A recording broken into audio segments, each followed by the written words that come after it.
கிறிஸ்துவுக்குள் எனக்கு அன்பானவர்களே, இந்த 2 காலை தியானத்துக்கு மீண்டும் அன்போடு அழைக்கிறேன்.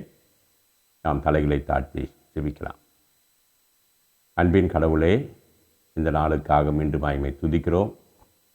இந்த 2 காலங்களிலே ஏறக்குறைய 25 நாட்களை நாங்கள் கலந்து வந்திருக்கிறோம். இதுவரையும் நாங்கள் கேட்ட செய்திகளுக்காக ஸ்தோத்திரம். அவை எங்களுடைய வாழ்க்கையிலே கொண்டு வந்திருக்கிற மாற்றத்துக்காகவும் நாங்கள் உங்களுக்கு நன்றி செலுத்துகிறோம்.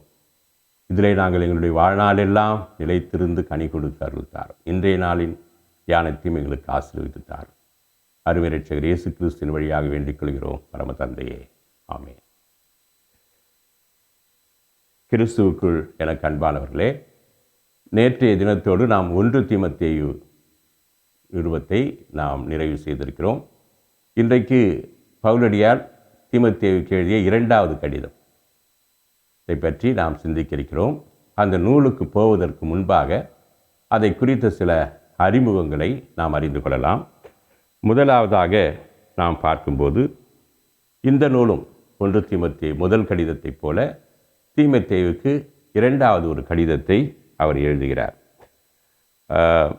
இது பவுலுடைய இறப்பிற்கு சற்று முன்பு எழுதப்பட்ட ஒரு கடிதம்.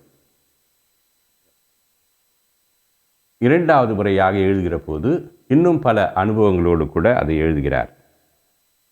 இதில் சிறப்பாக பவுலடியார் தீமோத்தேயுவுக்கு சொல்வது என்னவென்று சொன்னால், துன்பங்கள் பாடுகள் இருப்பினும் தைரியமாக தெளிவாக நற்செய்தியை தொடரும்படி அழைப்பு விடுக்கிறார். ஊழியம்னு ஒன்று இன்னைக்கு பலர் நம்ம என்ன நினைக்கிறோன்னா, பேரு புகழ் கிடைக்கும், எல்லாரும் தோத்திரம் பண்ணுவாங்க. நான் ஆயர் பணிக்கு வருகிற போது என்னுடைய மூத்த ஆயர் அவர் ஒரு விதத்தில் டிஸ்கரேஜ் பண்ணார்னு சொல்லலாம். நான் ஆசிரியர் பணியில் இருந்தேன். அப்போது தான் எனக்கு திருமணத்துக்கு முன்பே என்னுடைய அண்ணங்கிட்ட சொன்னேன். அவங்க மணப்பெண்கிட்ட சொல்லணும், எனக்கு நான் ஆசிரியர் பணியை விட்டு விடுவேன், ஊழியத்துக்கு போவேன், அதற்கு வரணும்.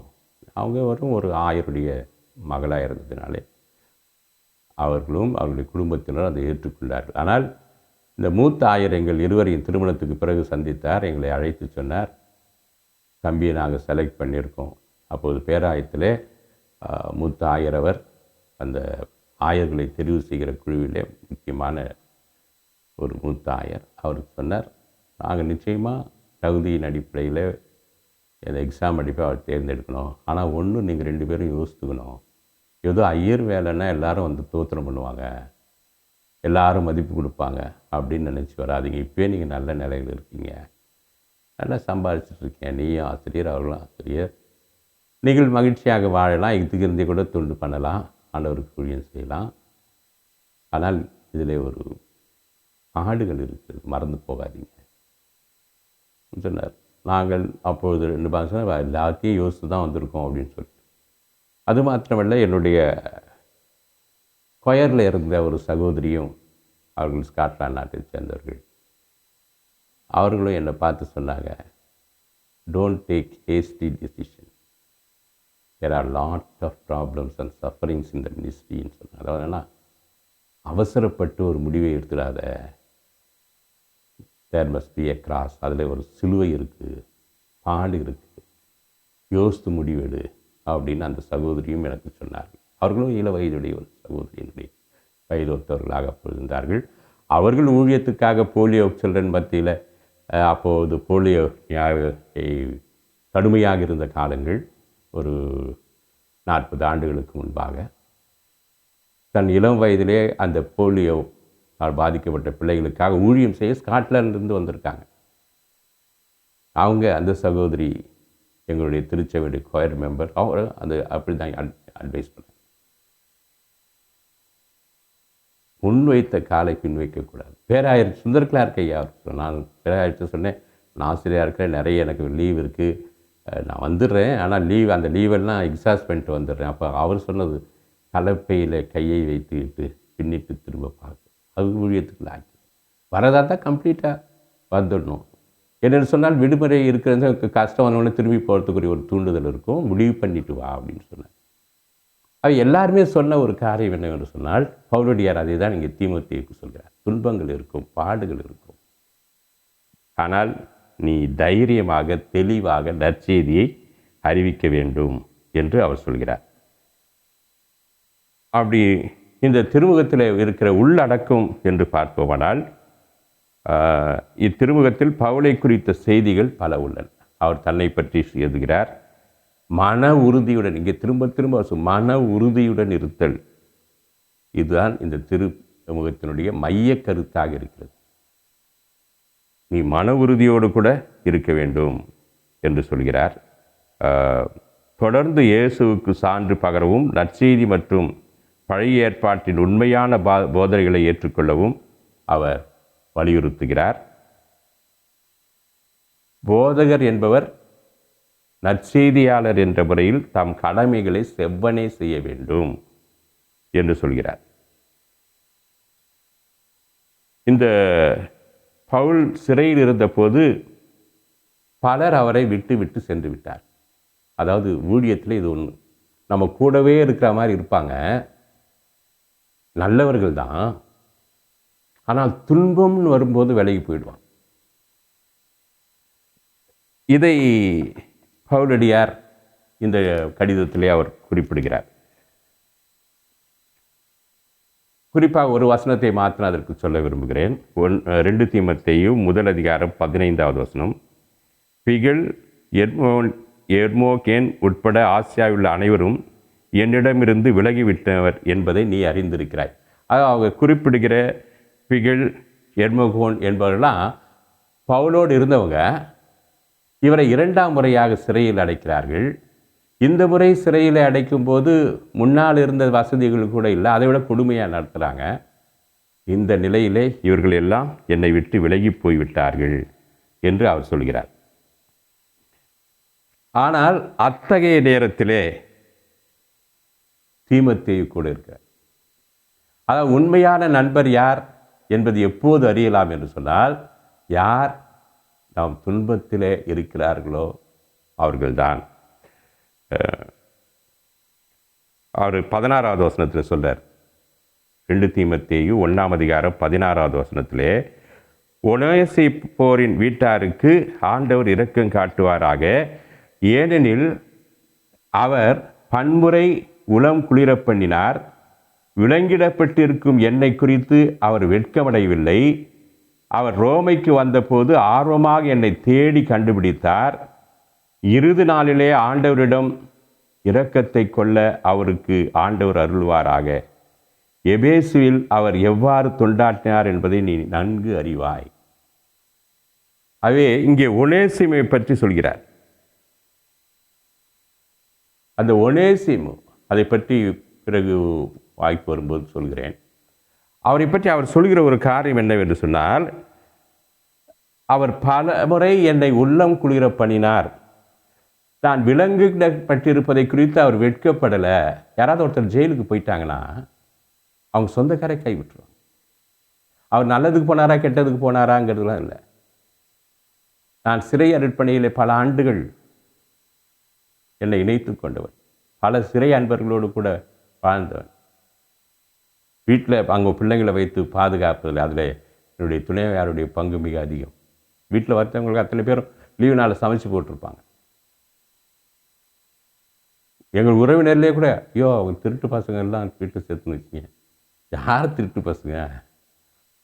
இன்றைய சூழலை பார்ப்போமானால் வெளியில் இருக்க வேண்டிய பலர் உள்ளே சிறைக்குள் இருக்கிறார்கள். சிறையில் இருக்கிறவங்க வேண்டியவங்க வெளியில் இருக்கிறாங்க. நாம் வெளியில் இருப்பதினால நாம் யோக்கியர்கள் என்று சொல்ல முடியாது. நம்முடைய மனசாட்சிக்கு தெரியும், ஒவ்வொருத்தருக்கும் தெரியும். சிறையில் இருப்பதினாலேயே அவர்கள் குற்றவாளிகள் அல்ல. குற்றம் இருந்தாலும் அதை மன்னிப்பது தான் கடவுள் நமக்கு கற்றுத் தந்திருக்கிற ஒரு பகுதி. இங்கே பவுலடியார் நற்செய்திக்காக சிறையில் இருக்கிறார். அப்பொழுதே கூட சிலர் விலகி விட்டாங்க, போயிட்டாங்க அவங்களாம். ஆனால் அந்த ஒனேசிமு விட்டார். என்னை உள்ளம் குளிர பண்ணார். நான் விலங்கிடப்பட்டதை பற்றி அவர் வெட்கப்படலை என்று சொல்கிறார். மேலும் தீமோத்தேயும் அப்படிதான் அவரோடு கூட இருந்தார் என்று நாம் பார்க்கிறோம். இந்த முக்கிய நோக்கங்கள் என்று நாம் பார்க்கின்ற போது, இந்த 2வது திருமுழத்தினுடைய முக்கிய நோக்கங்கள், துன்பங்கள் பாடுகள் என்பது கிறிஸ்தவ அனுபவத்தின் ஒரு பகுதி. அது சொல்கிறார். அது முதல் அதிகாரம், 2ஆம் அதிகாரம், 3ஆம் அதிகாரம், 4ஆம் அதிகாரம் எல்லாத்துலேயுமே வருது. மொத்தமே 4 அதிகாரங்கள் தான் 2 தீமோத்தேயுல. நீங்கள் தயவுசெய்து கூர்ந்து படிங்க. முதல் அதிகாரத்திலிருந்து 4ஆம் அதிகாரம் வரைக்கும் அவர் வலியுறுத்துவது துன்பங்கள் பாடுகள் என்பது கிறிஸ்தவ வாழ்க்கையின் பகுதி. 2வதாக பாடுகளுக்கு கிறிஸ்தவ பதில் உறுதியான நம்பிக்கை, கடவுளின் வல்லமை. இந்த பாடுகள் வரும்போது என்ன வந்தாலும் நம்புவேன் என் நேச மீட்பர் என்கிற உறுதியான நம்பிக்கையும், கடவுள் என்னை விடுவிப்பார் என்கிற கடவுளின் வல்லமையில் இருக்கிற நம்பிக்கை. முதலாவது, பாடுகள் மரணங்கள் கிறிஸ்தவ வாழ்க்கையை விட்டு பிரிக்க முடியாது. இதிலிருந்து பதில் என்னவென்று சொன்னால், கடவுள் பேரில் இருக்கிற உறுதியான நம்பிக்கை, கடவுள் வல்லமையிலே நம்பிக்கை. இந்த பொறுமை, 3வது சொல்வது, கிறிஸ்தவ வாழ்க்கையிலே பொறுமை அவசியம். இந்த பொறுமைக்கு அடிப்படை நற்செய்தி. அது முதல் அதிகாரத்திலும் 2ஆவது அதிகாரத்திலும் அது சொல்லுவார். பொறுமைக்கு அடிப்படை நற்செய்தி. நீங்கள் நற்செய்தியில் பார்த்தீங்கன்னா பொறுமை ஆண்டவர் சொல்லுவார். ஒருத்தரை விதைச்சிட்டு அடுத்த நாளே போய் விளைச்சலை எதிர்பார்க்க முடியாது. அந்த விதை வெளியே வர்ற வரைக்கும், அது வளர்ந்து கனி எடுக்கிற வரைக்கும் பொறுமையாக இருக்கணும் என்கிற பொறுமை, அதற்கு நற்செய்தி தான் ஆதாரமாக இருக்கிறது என்பதை சொல்வார். 4வதாக சொல்வது, நம்மை மீட்கவும் பாதுகாக்கவும் திருமறைக்கு வல்லமை உண்டு. நீங்கள் திருமறை சும்மா ஒரு புஸ்தகமாக மாற்ற நினைக்காதீங்க. ஏதோ ஒரு போகிற அவசரத்தில் படிக்கிறது மாத்திரம். உங்களுடைய வாழ்க்கைக்கு வலிமை ஊட்டுவது, உங்களை பாதுகாப்பது என்பது 2ஆம் அதிகாரத்திலும் 2ஆம், 3ஆம், 4ஆம் அதிகாரங்களில் அதை சொல்லுவார். 5வதாக, உண்மையான நம்பிக்கையுடையோர் நம்பிக்கையில் தொடர்வர். அவ்வாறு இல்லாமல் இருப்பது அவர்கள் உண்மையில் மனம் மாறவில்லை என்பதை குறிக்கிறது. உண்மையான விசுவாசி, உண்மையான நம்பிக்கைனா எந்த துன்பம் வந்தாலும் இருப்பாங்க. துன்பத்தை பார்த்த உடனே விலகி போயிடுறாங்கன்னா அவங்க உண்மையாக மனம் மாறவில்லை என்று அர்த்தம். உண்மையாக நற்செய்தியை புரிந்து கொள்ளவில்லை என்று அர்த்தம். அதான் விதைக்கிற உதவியில் சொல்வார் இல்லையா, இந்த பாறையில் விதைச்சா உடனே வந்துடும், கொஞ்சம் வெயில் வந்த உடனே அழுகி போயிடும். வேறு இல்லாதவர்கள் ஒரு கன்வென்ஷன் கொண்டு போட்டு அப்படின்னு யாராவது ஒருத்தர் கற்று பிரசங்கம் பண்ணார்னா உடனே நான் ஆண்டவருக்கு ஒப்பு கொடுக்குறேன்னு கையை தூக்கிடுவாங்க. அவ்வளோதான், கையை அன்றைக்கி தூக்கத்தோடு சரி. அப்புறம் கீழே போட்ட கை அப்படி கீழே தான். ஏதோ ஒரு நோயிலிருந்து கடவுள் சுகப்படுத்திட்டார், உடனே கடவுளுக்கு வந்துடுறது. ஆனால் சிலுவைன்னு வரும்போது பின்னால் போயிடும். அவங்க உண்மையாக மனம் மாறலை, உண்மையாக மீட்பை தேடலை, தற்காலிகத்துக்காக இயேசு இடத்துல வர்றவங்க. இன்றைக்கி கன்வென்ஷன் கூட்டத்தில் இந்த பிரதர் இந்த சிஸ்டர் பேசுகிறாங்க, 1,00,000 பேர் வந்தாங்க, அத்தனை 1000 பேர் வந்தாங்க. அவங்களாம் எங்கே போயிட்டாங்க? அப்புறம் அதோட சுகம் வந்ததோ அதோடு போச்சு. அவங்க உண்மையாக மனம் மாறவில்லை. உண்மையான ஊழியக்காரருடைய நோக்கம் அவருக்கு நோய் சுகமாகிறது மாத்திரம் இல்லை, அவர் மனம் திரும்பி கடவுளின் பிள்ளையாக வர வேண்டும். மனம் திரும்புங்கள், பரலோகராஜ்யம் சமீபித்திருக்கிறது. ஆகவே தன்னுடைய பாவத்துக்காக மனம் வருந்தி கடவுளுடைய பிள்ளையாக ஒப்பு கொடுத்து அனுதினமும் சிலுவையை ஏற்கின்ற வருவதுதான் உண்மையான மனமாற்றம். துன்பங்கள் வந்தவுடனே விலகி போனால் அவர்கள் உண்மையாக மனம் மாறவில்லை என்று பொருள் என்பதை அவர் சொல்கிறார்.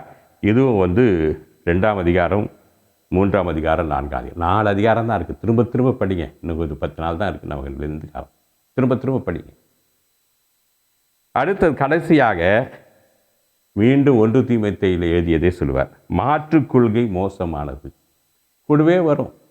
ஆண்டவர் சொல்கிறார் ஒரு உதாரணத்தில், நாங்கள் விதைச்சோம், கலையும் கூடவே வந்துடுச்சு. அது வந்துகிட்டே இருக்கும், திருச்சபையில் இருக்கும், ஊழியங்களில் இருக்கும், நமக்குள்ளே இருக்கும். நல்ல எண்ணம் வந்துகிட்டே இருக்கும், பக்கத்துலேயே ஒரு கெட்ட எண்ணம் வரும்.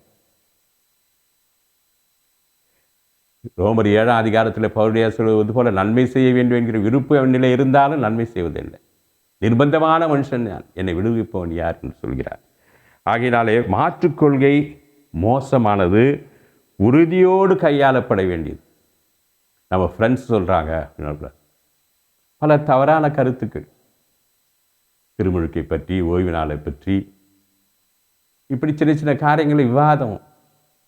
ஐயா அதெல்லாம் பேசிக்கியா, அதெல்லாம் விட்டு உண்மையில் மனம் மாறி இருக்கியா, இயேசுவை போல வாழறியா, துன்பங்களை சகிக்கிறியா, மற்றவர்களோடு பகிர்ந்தளிக்கிறியா, உன்னுடைய கண்கள் நிலைவாழ்வு நோக்கி இருக்கிறதா? இந்த சடங்காச்சாரங்கள் இவைகளாம் உதவியாக இருக்கக்கூடியவைகள். இவைகளை பெரிதுபடுத்தி இதை ஒரு கோட்பாடு என்று சொல்லி கொண்டிருப்பது தவறானது, மோசமானது, நம்மை விசுவாசத்தை விட்டு விலகி செய்கிறது என்கிற காரியத்தை நாம் பார்க்கிறோம். இதனுடைய நூலுடைய அமைப்பு என்று பார்க்கும்போது முன்னுரை, முதல் அதிகாரம் 1 முதல் 2 வசனங்கள், அடுத்ததாக நற்செய்திக்காக துன்பத்தை தாங்கிக் கொள்ளுதல் என்பது முதல் அதிகாரத்தும் 2ஆம் அதிகாரம் சொல்கிறார். 3வது மாற்றுக் கொள்கையின் ஆசிரியர்களை கையாளுதல், அவளை எப்படி கையாளணுன்றதை 2ஆம் அதிகாரம் 14வது வசனத்திலிருந்து 3ஆம் அதிகாரம் வரைக்கும் சொல்கிறார். 4வதாக மாற்றுக் கொள்கையின் ஆசிரியர்களிடமிருந்து தீமோத்தேயுவை வேறுபடுத்தி காட்டுகிறார். 3ஆம் அதிகாரம் 4ஆம் அதிகாரம். முடிவுரையாக 4ஆம் அதிகாரம் 9வது வசனம் முதல் முடிவுரையாகவே இந்த நிலையிலே நாம் சந்திக்க இருக்கிறோம். இதனுடைய நோக்கம், பவுலடியார் சிறைச்சாலையிலே இருந்து எழுதுகிறார். துன்பங்கள் மத்தியிலே உறுதியோடு இருக்க வேண்டும் என்று எழுதுகிறார். நாம் துன்பங்களை பார்த்து விலகிவிட்டால் உண்மையான மனமாற்றம் இல்லை என்று குறிப்பிடுகிறார். ஆகவே இந்த துன்பங்களிலிருந்து நம்மை விடுவிப்பது எது என்று சொன்னால், கிறிஸ்துவின் பேரில் இருக்கிற நம்பிக்கை, நம்முடைய உறுதியான மனம், கடவுள் பேரில் இருக்கிற வல்லமை, கடவுளின் வல்லமை இதிலே சார்ந்திருக்க வேண்டும் என்பதை சொல்கிறார்.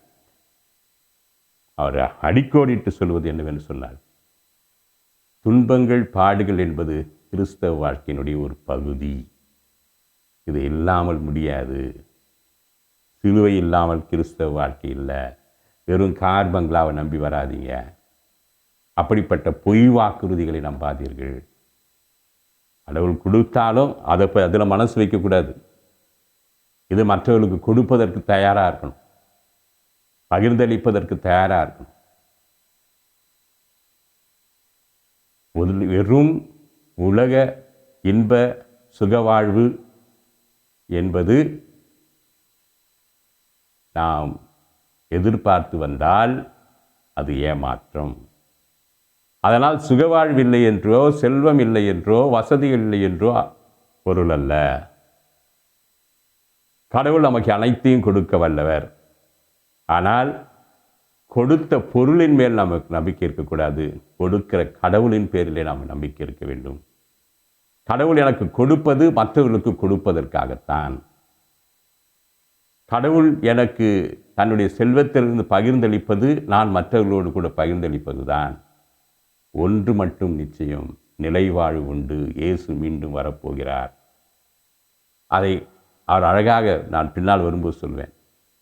இயேசுவின் வருகைக்காக ஆவலோடு காத்திருக்கிறவர்கள் பேறு பெற்றவர்கள். இயேசுவின் வருகை வரும்னு பலருக்கு தெரியும். அதை எப்படி இன்றைக்கி நீங்களும் நானும் யோசித்து பார்ப்போம். இயேசு இன்னைக்கு வராருன்னா மகிழ்ச்சி அடைவோமா, பயப்படுவோமா, இல்லைன்னா என்னத்துக்கு இவ்வளோ சீக்கிரம் வராரு, இன்னும் அனுபவிக்க வேண்டியது இருக்குதுன்னு நினைப்போம். இதிலே நம்முடைய ஸ்டாண்டர்ட் தெரிஞ்சிடும். ஆவலோடு காத்திருக்கணும், ஆவலோடு காத்திருக்கணும். எட்டி எட்டி உம்மை அண்ணாந்து பார்த்து கண் பூத்து போகுதே, சாலமேன் ராஜா, அங்கையின் ராஜா, சாமி வாருமேன். கீர்த்தனையில் அழகான பாடல். எட்டி எட்டி எப்போ வருவீங்க, எப்போ வரீங்கன்னு அந்த ஆவல் இருக்கணும். அதுதான் இங்கே வலியுறுத்துகிறார்.